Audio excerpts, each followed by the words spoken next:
Бәршеге сәлем, сіздермен Руслан Саралбаев. Бүгінгі сабағымызда, Құдай қаласа, өткен сабақтағы өткен сызыларымызды, яғни props, state, соңғы арқылы бір кішкентай мини практика қыламыз. Келің, уақыт өтпеу үшін мен сразу компонент деп тапқайып қоямын. Оның ішінен бірінші болып маған керек. Яғни, істейтін затымызды айтып өтейін, істейтін затымыз to do up. Кішкентай тасклардың аттылары болады. Таскты өшіруіміз мүмкін, таск қосуымыз мүмкін. Хоп, бірінші қылымыз керек болған зат бұл form. Яғни біздер не керек? Таскларды қосатын жетістіп қоймыз керек. Бірінші reactor function component. Өткен сабақта істедік осыны. Мысалы үшін input болады. Come on. Input, type, text, placeholder, enter any task. Давайте enter task title. Вот. Қасына бір button add task. Дұрыс. Енді бұған класс беріп қоямын. Form. Task form. Көресің сөйтіп яқшы. Қараймыз. Біз өзгермейді. Біз или form компоненттен пайдаланбадық. Form компоненттен up компонентіне келіп сап қоямын. Form. Хош. Жаңа мен бірден тест қылып жібердім оны зытты. Яғни бұл нәрсе React Arrow Functional Component деп тұрып тапты бассам маған назад әкеп береді. Немесе мындай қылсам осындай әкеп береді. React Arrow Functional Component Export десем мынандай әкеп береді. Яғни бұл назад бұл сонымен мына баслаңғыш структураны қолдан жазып отырмауым үшін snippet бұны расширениеден мындай тартып алуыңыз керек болады ұстанып кетіп. React ES6 плюс React Redux React Native Snippet ұсыны ұстанып кетіп алым. Хоп, form time tarif time болды. Қараймыз, онда кеп түсті. Енді келім мына up JS-ке класс беріп қоямын. Просто up болып тұра берсін. Стилерге онша етіп бермейміз. Бізге уақыт жүден қадірлі. Енді tasks дейміз. Tasks.tsx. React Arrow Functional Component, tasks болады. По умолчанию мнеде мысалы үшін UL, list item ішінде span ішінде task бір. Ama оның қасында button болады. Мысалы үшін delete. Яғни бердегі нәрселер, бердегі list itemдағы tasklер dynamic болады. Біз ол tasklерді көбейтуіміз мүмкін, азайтуымыз мүмкін. Да, сондай болады. Қараймыз, есет өзгермейді. Бізде tasks деген бірақ берді, қайға келіп қойымыз керек. Formның астынан taskқа келіп қойымыз керек. Қарайтын болсақ, жоғарыдан task қосатын жер, екіншісінде tasklар. Қарайтын болсақ, уже React-тай болып, React-тағдай болып ойлап басладық. Яғни біздер өзіміздің үлкен бір проектіміз бар еді, to do up деген. Оны екі бөлімге бөлдік уже. Яғни forumды бөлек бөлдік, tasks бөлек болды. Көрдіңіз бе? Яғни уже React-тың тек арғы керек жерлерінің бірі сол компоненттерге бөліп істеуіміз керек. Әмін нәрсе бір жерде тұрмау керек. Қарайын болсақ, up.js бізде тапта сол тұрды. Енді мен не аламын? Стейтлерден пайдаланамын. Яғни білеміз, мысалы үшін мен егерде let tasks деген array қылып тұрып, arrayдің ішін объекттер қылып тұрып, кейін tasksқа бір нәрсе қосаман десем, өткен сабақта айтып едім, apply let apply константадан пайдалансақ, ол өзіміздің view тарапты, яғни көрініс тарапты жаңаламайды. Соқты тұра беріп болған. Несіне пайдаланымыз керек? Да, стейтлерден пайдаланымыз керек болады. Константа, tasks деймін, set tasks деймін. Бізге зат керек, use state керек. Ашаман, бізге ол array болады, яғни уже берде array'дан пайдаланамыз бізде. Өткен сабақта number string'larдан пайдаланған болсақ, енді берде по умолчанию array болады. Ашаман, по умолчанию бір task беріп қоямын, tasktың бізде ID-си болады. Бір title болады. Сол үшін running at сол үшін 7:00. Короче, every day. Білмеймін, мен английский онша күшті емес. Completed false деген нәрсе керек емес пока что. Яғни аңсат тек қана стейтларды да пропсларда үйренүү үшін бұл. Хоп, taskстың ішінде бір task бар. Set task арқылы бізде оған таза task қосуымыз мүмкін. Енді мен taskстағы мына tasklарды экранға шығара жақпан мына жерге. Қайтып шығарамын? Оның үшін мына tasks деген компоненттің ішінде мына жерде оны көбейтуіміз керек болады. Қалай аламыз енді оны? Бізде де props деген зат бар. Бізде мына tasks деген компонентке беріп жіберуіміз керек болады. Tasks тең мына tasks. Мен мына жерде мына property-дің name'ін, props-тың name'ін қалайгемше беруім мүмкін. Мысалы үшін class деп қоюым мүмкін. Мынаға class келіп түседі. Егер мен мына жерге мысалы үшін hello беріп қоятын болсам, жерге hello келіп түседі. Ал мен tasks беретін болсам, вот енді tasks келіп түседі неге. Яғни ашаман, жерден tasks қабылдаймын. Енді келіп консольға tasks шығарамын. Қараймыз неге. Бізде бір task бар, һәм ол қаяқтан келіп тұрды? tasks.tsx-тан келіп тұрды. Хоп, енді бұл array'ның ішінен зат бар, ID бар, title бар. Мен сол title-ды мына жерге шығаруым керек. Һәм ол мысалы үшін бізде көп tasklар болуы мүмкін ғой. Сол үшін бізде tasks-ты не қылуымыз керек? Map арқылы итерация қылуымыз керек болады. Енді ең қызық жеріне келдік. UL-дағы list item-ды алып тұрамын. Фигурный особқа ашамын. Яғни біз білеміз өзіміздің HTML мына JSX-тің ішіндегі HTML-да JavaScript кодты іске түсіруіміз үшін фигурный особ керек. Һәм оның ішінде сондай нәрселер істейді. Өзіміздің өзгерушілерді оқуымыз мүмкін, таңдатуымыз мүмкін. Map'лардан пайдалануымыз мүмкін. Ternary операторлардан пайдалануымыз мүмкін. Текарна сол. If else for loop'лар істемейді бұл жерде. Тек қана соған майда затлар істейді. Tasks деймін, .map деймін. Маған дұрыс зат әкеліп берді. Һәм ашқаннан кейін бізде домалақ сопка арқылы прям return қылуымыз керек оны. Һәм зат return қыламыз, өзіміздің жаңағы алған worst comes-ды әкеліп қоямын.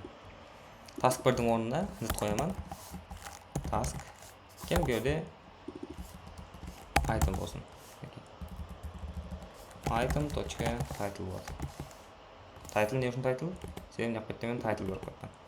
Енді ең қиын мына жерде. TSX емес, JSX болды. Tasks-ты map қылдым, одан бізге item келді, әр айланған уақытында. Item-ның ішіндегі title-ды біздер неға беріп қойды. Save қылсам, маған жотағанды көрішек. Да.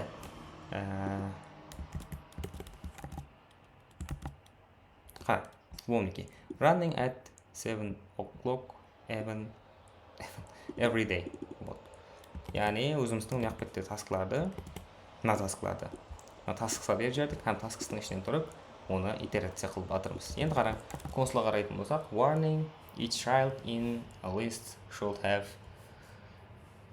unique key. Яғни, біз қандай элементті итерация қылатын болсақ, итерация қылып экранға шығаратын болсақ, яғни біз қазір list item-ды итерация қылып экранға шығаратпыз, не болуымыз керек? Оған key беруіміз керек, яғни уникальный key беруіміз керек болады. Key property сипатында беріледі элементке, һәм ол unique болу керек, уникальный болу керек. Біздің зат уникальный, ID уникальный. Item.id беріп қоямын. Save қыламын, барамын, refresh қыламын, маған жіберіп отырған error кетті. Яғни сондай нәрсе, ол керек нәрсе, ол обязательно керек. Бұл ақында алып та елі проектлерде сөйлесеміз. Енді мен индекс CSS-ке барып тұрып, өзіміздің аптағы wrapperге қытай стиль беремін.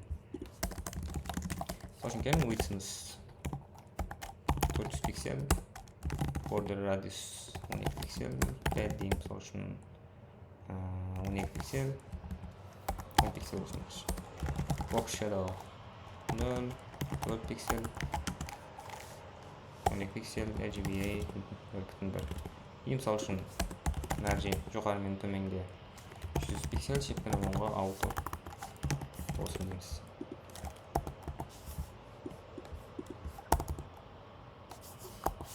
Сөйтіп тұра берсін.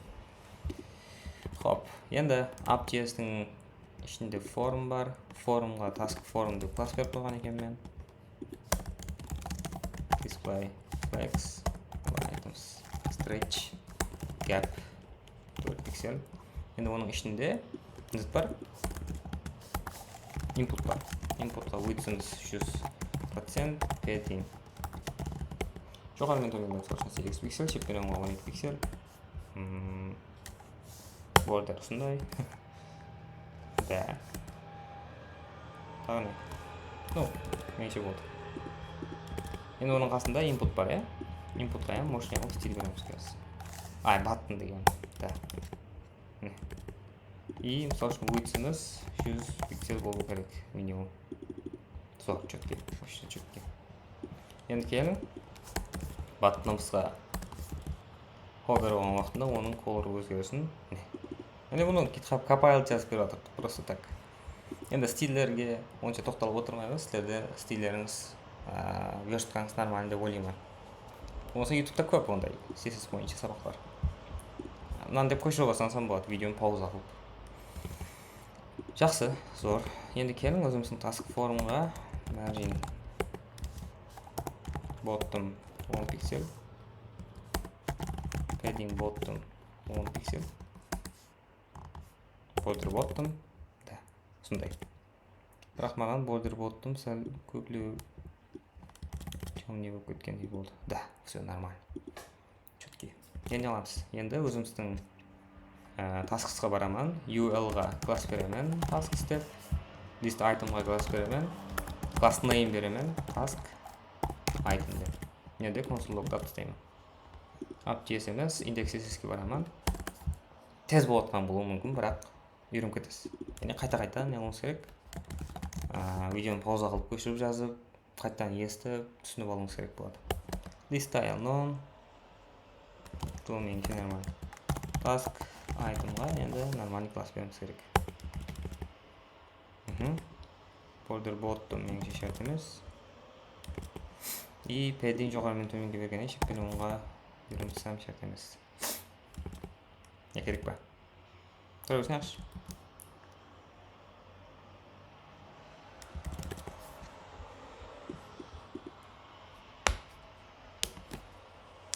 Хоп, сондай task айтымлар кеп түсті. Енді task айтымның ішінде біздің зат бар. Button бар. Дұрыс.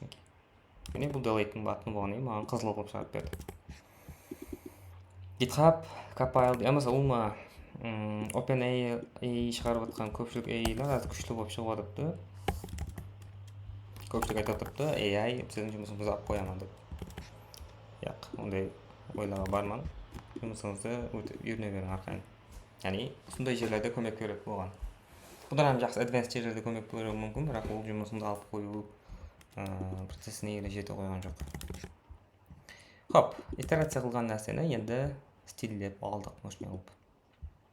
Енді келім, мынаға мен қолдан қандай task қосамын, таза task стиль қандай тұрады. Мысалы үшін келім маған compile жазып берсін қандай task'та. Да. Все. Енді келім менде ID-сіне өзгертіп қоймын. Зор, четкий. Енді маған екі функция керек. Біріншісі enter task title-ға, мысалы үшін input-ға бір нәрсе кіріп тұрып, add task-ты басқан уақытында не болу керек? Сол task нерге келіп түсу керек. Бірінші функциям сол. Екінші функция delete-ті басқан уақытында именно осы task delete болып кету керек. Осы екінші істейміз қазір. Реализовать қыламыз. Функциялар сөйтіп тұрады. Function, мысалы үшін add task деймін. Add task-тан маған зат кереді. Task name керек. Task просто title керек. Title. String керек. Мен не аламын енді? Task-танда new task тең. Бір task-тың ішінен зат болады бізде. ID, ham title болады, объект ашаман ID зат болады. Tasks-тың қара. Енді осындай логика керек. Да, length-ына плюс 1 қыламыз. Мысалы үшін менде қазір 2 task болатын болса, length 2 болады ғой. 2-ге 1-ді қосса 3 болады. Уже 3 деген менде зат жоқ. бұл ешқашан тәкрарланбайды. Хоп, не аламыз? Тайтлға, тайтл беріп қоямыз. Мына жақта тайтл. Негізінен мынандай берілу керек. JavaScript-ның синтаксі бойынша, егер key менен value екеуі өзгеруші болса, то есть value өзгеруші болатын болса, һәм сол key-ға тең болатын болса, просто мынандай жазып кетсең болады. Һәм new task-та не болмыз керек? Set tasks-ға split оператор арқылы бұрынғы таскаларды бірінші әкеліп қоямыз, һәм таза task-ты оң өзінен әкеліп қоямыз. Болды, функция дайын. Енді add task-ты не аламыз? Формға беріп жібереміз. Add task функция тең add task. Form. Form болу керек негізінен алып қарағанда. Неге?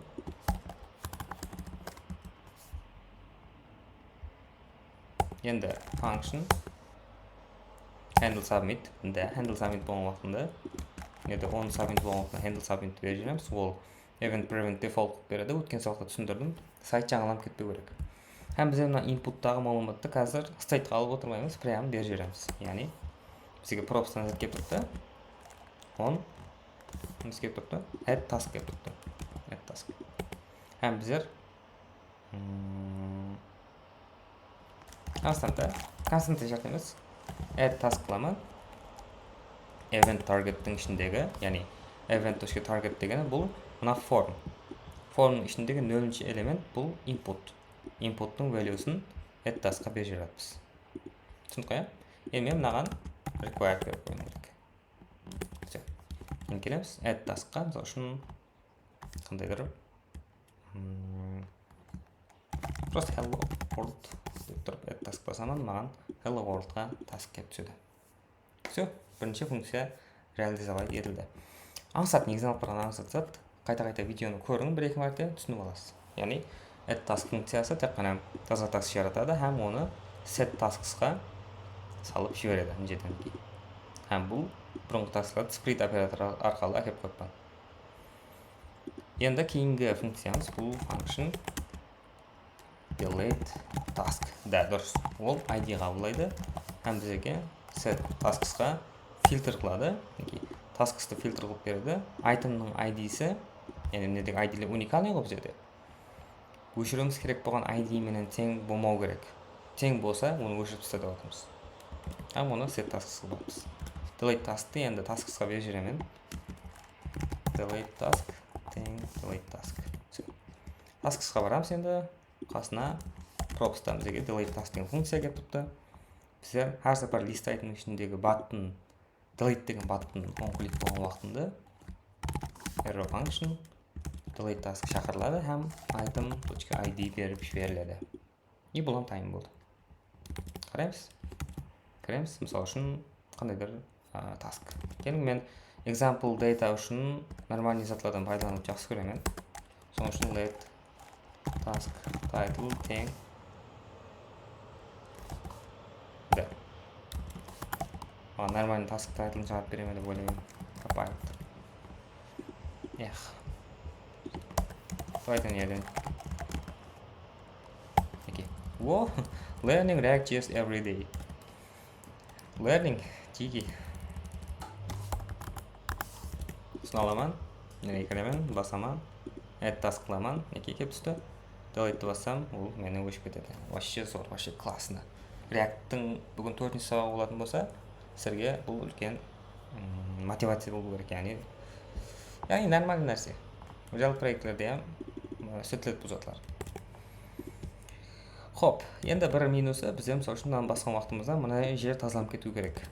Оны істеу үшін формға барамыз. Event.target-ның 0-шінің value'сы add task болғаннан кейін не болу керек? Пустой болу керек. Көреміз, add task басаман, бұл пустой болып қалды. Delete басаман. Четкий жіктер. Енді қылымыз керек болған зат меніңше болды. Алертлер қылып қойыңыз мүмкін қандайдыр.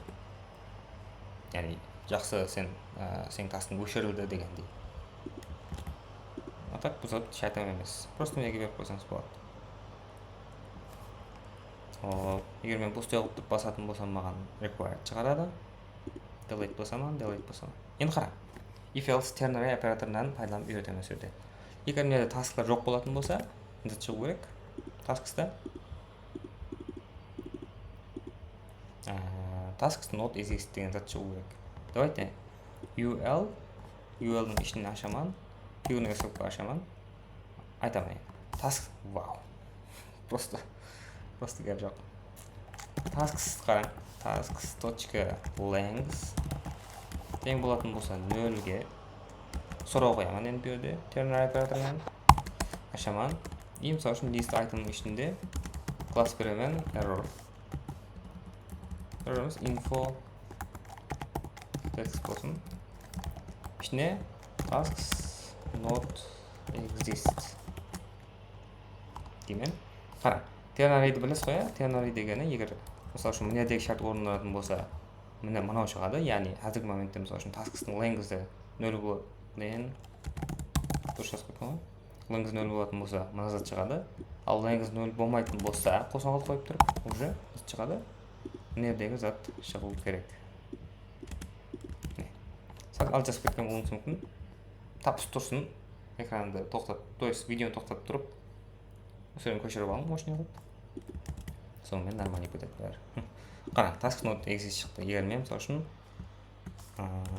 learning React.js every day деймін. Task қыламын, екені шықты орнына. Бұлан зор зат. Енді келін. Higher Edison путник деген info текстке стиль беріп қоямын.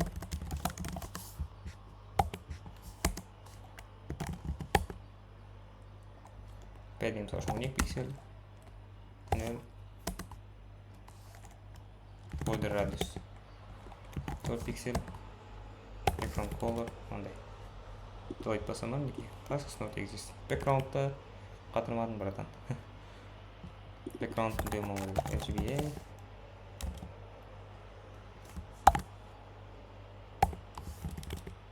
Да, вот, вообще зор. Енді келіп тұрып, мысалы үшін running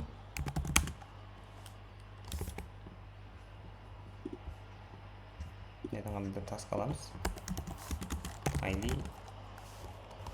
learning English every morning.